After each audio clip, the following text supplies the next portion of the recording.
Hello guys, welcome back to my channel Muflis Tech. ഇന്ന് ഞാൻ pancakes ആണ് ഉണ്ടാക്കുവാൻ പോകുന്നത്. പലർക്കും ഇപ്പോഴും പാൻകേക്ക് ഉണ്ടാക്കാൻ അറിയില്ല. വളരെ സിമ്പിൾ ആണ്. നിങ്ങൾക്ക് ഈ വീഡിയോ ഇഷ്ടപ്പെടുകയാണ് ഇപ്പോൾ തന്നെ പോയി ലൈക്ക് ചെയ്യുക, ഷെയർ ചെയ്യുക, സബ്സ്ക്രൈബ് ചെയ്യുക. പിന്നെ 100 സബ്സ്ക്രൈബേഴ്സ് നിങ്ങൾക്ക് എല്ലാവർക്കും എൻ്റെ ഹൃദയത്തിൻ്റെ ഉള്ളിൽ നിന്ന് നന്ദിയുണ്ട്.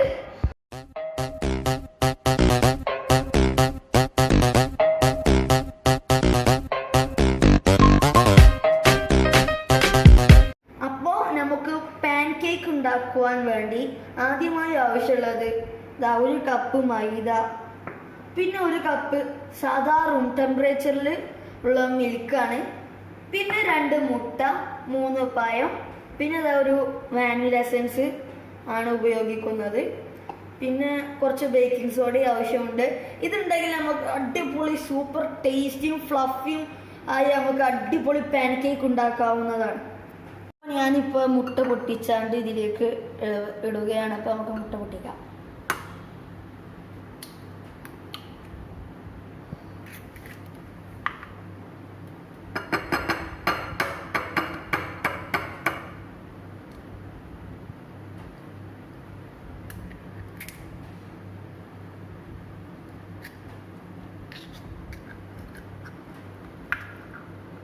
മുട്ട പൊട്ടിച്ചതിന് ശേഷം അതിലേക്ക് ഒരു പിഞ്ച് ഉപ്പ് ചേർത്ത് കൊടുക്കാം.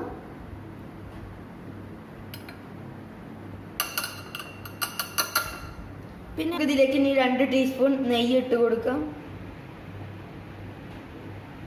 1 ടീസ്പൂണായി, 2 ടീസ്പൂണായി. പിന്നീട് ഞാൻ അതിലേക്കൊരു 1/2 കപ്പ് പഞ്ചസാര ചേർക്കുകയാണ്.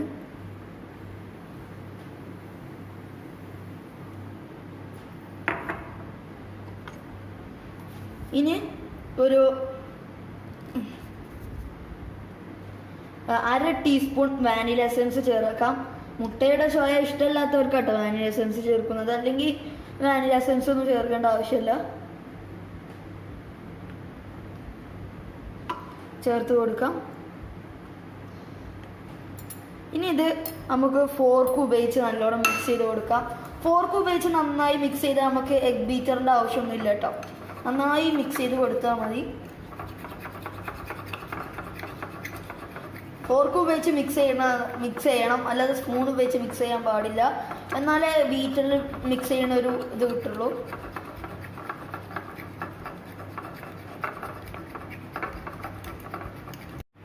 ഞാൻ ഇതിലേക്ക് 1 കപ്പ് മൈദപ്പൊടി ചേർത്ത് കൊടുക്കുകയാണ്.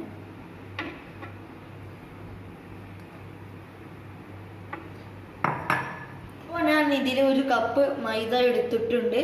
അതിലേക്ക് ഞാൻ 1/2 ടീസ്പൂൺ ബേക്കിംഗ് സോഡ ചേർത്ത് കൊടുക്കുന്നു.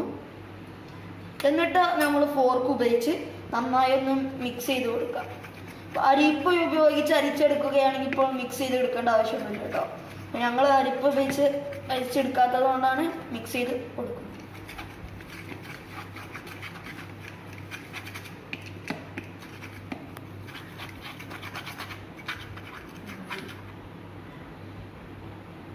ഇപ്പോൾ ആ മൈദ നന്നായി മിക്സ് ചെയ്തിട്ടുണ്ട് ഫോർക്ക് ഉപയോഗിച്ച്.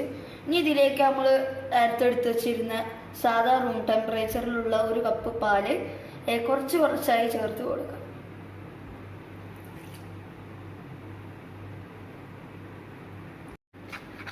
എന്നിട്ട് ഇങ്ങനെ മിക്സ് ചെയ്ത് കൊടുക്കുക. എന്നിട്ട് കുറച്ചും കൂടി ഇങ്ങനെ കുറച്ചായിട്ട് പാർന്ന് കൊടുക്കുക. എന്നിട്ട് ഒന്നും കൂടി മിക്സ് ചെയ്ത് കൊടുക്കാം.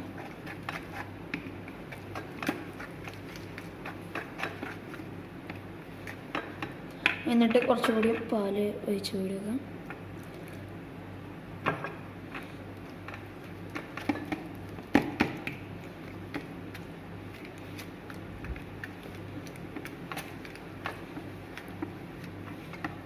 കുറച്ചുകൂടി പാല് ഒഴിച്ച് കൊടുക്കാം.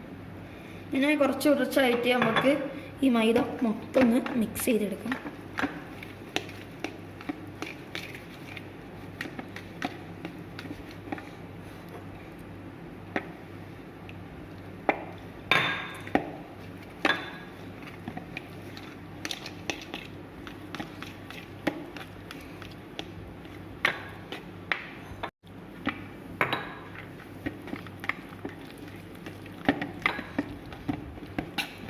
നേരത്തെ നമ്മൾ മിക്സ് ചെയ്ത് വെച്ചിരുന്ന എഗ്ഗും മറ്റേ ഗീയൊക്കെ ചേർത്ത് അത് നമ്മൾ ഈ മൈദയിലേക്ക് ഒഴിച്ച് കൊടുക്കുന്നു. മുഴുവനും ഒഴിക്കാട്ടോ.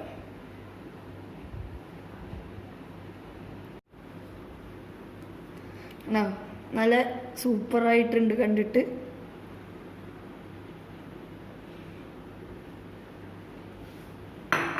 എന്നിട്ട് ഇത് നന്നായി ഒന്ന് മിക്സ് ചെയ്ത് കൊടുക്കാം. നന്നായി ഒന്ന് മിക്സ് ചെയ്ത് കൊടുക്കാം കേട്ടോ.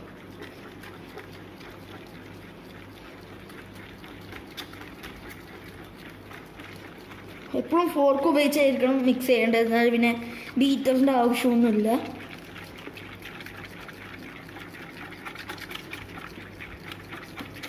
ഇത് നന്നായി മിക്സ് ആയിട്ടുണ്ട്. പിന്നെ ഞാൻ 3 പഴം ചതച്ചെടുത്തതാണ്. നേന്ത്രപ്പഴമില്ലാത്ത ഏത് പഴം ഇതിലേക്ക് പറ്റും കേട്ടോ. ഞാൻ അത് നമുക്ക് ഇതിലേക്കൊന്ന് ചേർത്ത് കൊടുക്കാം.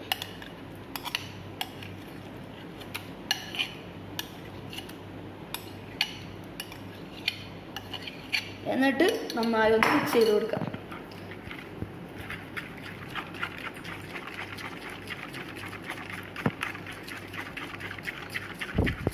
നമ്മുടെ മാവ് ഒരു ഇഡ്ഡലി മാവിൻ്റെ കോൺസ്റ്റിറ്റ്യുവൻസിയാണ് വേണ്ടത്. ഇതിപ്പോൾ ഇഡ്ഡലി മാവിൻ്റെ കോൺസ്റ്റിറ്റ്യുവൻസി ആയിട്ടുണ്ട്. ഇത് നമുക്കൊന്ന് 20 മിനിറ്റ് റെസ്റ്റ് ചെയ്യാൻ വെക്കണം. 20 മിനിറ്റ് റെസ്റ്റ് ചെയ്യാൻ വെച്ചാലേ ബേക്കിംഗ് പൗഡറിൻ്റെ എഫക്റ്റ് വരുള്ളൂ. മറിച്ച് 20 മിനിറ്റിൻ്റെ കൂടുതലായ ബേക്കിംഗ് പൗഡറിൻ്റെ എഫക്റ്റ് വരില്ല. അതുകൊണ്ട് നമുക്ക് പെർഫെക്റ്റ് ആയിട്ട് 20 മിനിറ്റ് റെസ്റ്റ് ചെയ്യാൻ വെക്കാം.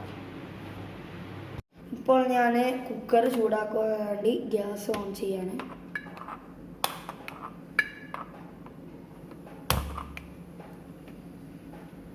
വെള്ളം വറ്റി തുടങ്ങിയിട്ടുണ്ട്.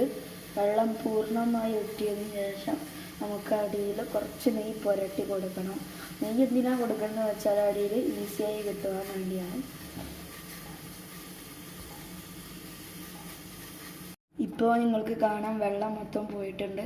ഇപ്പോൾ ഞാൻ അതിലേക്ക് കുറച്ച് നെയ്യ് ഒഴിച്ച് കൊടുക്കുകയാണ്. ഫ്ലെയിമിലാക്കിയതിന് ശേഷം നമ്മൾ നേരത്തെ ഉണ്ടാക്കി വെച്ചിരുന്ന മിക്സ് ഇതിലേക്ക് ഒഴിച്ച് കൊടുക്കുകയാണ്.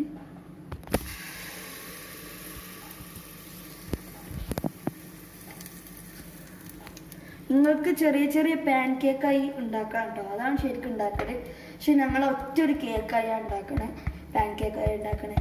നിങ്ങൾ വേണമെങ്കിൽ ചെറുതായിട്ട് പാൻ കേക്ക്സ് ആക്കി ഉണ്ടാക്കാം. ഇനി നമുക്ക് മൂടി വെച്ച് ടൈറ്റാക്കി വെക്കാം. നമ്മൾ ആദ്യം ഹൈ ഫ്ലെയിമിൽ ഇട്ടതിന് ശേഷം പിന്നീട് നമുക്ക് മീഡിയം ഫ്ലെയിമിലേക്ക് ആക്കാം. ഇപ്പോൾ ഇത് മീഡിയം ഫ്ലെയിമിലാണ്. ഇപ്പോൾ ഈ പാൻ കേക്ക് നല്ല സൂപ്പറായി പൊന്തി വന്നിട്ടുണ്ട്. നിങ്ങൾ കാണുന്നില്ലേ? അടിപൊളി സൂപ്പറും ഫ്ലഫിയും ടേസ്റ്റിയായ പാൻ കേക്ക് നമ്മളിതിപ്പോൾ റെഡി ആയിട്ടുണ്ട്. നമ്മളുടെ സൂപ്പർ ടേസ്റ്റിയും ഫ്ലഫിയുമായ പാൻ കേക്ക് ഇപ്പോൾ റെഡി ആയിട്ടുണ്ട്. നമ്മളുടെ ബനാന പാൻ കേക്ക് ഇപ്പോൾ തികച്ച സൂപ്പർ ടേസ്റ്റിയും ഫ്ലഫിയുമാണ്.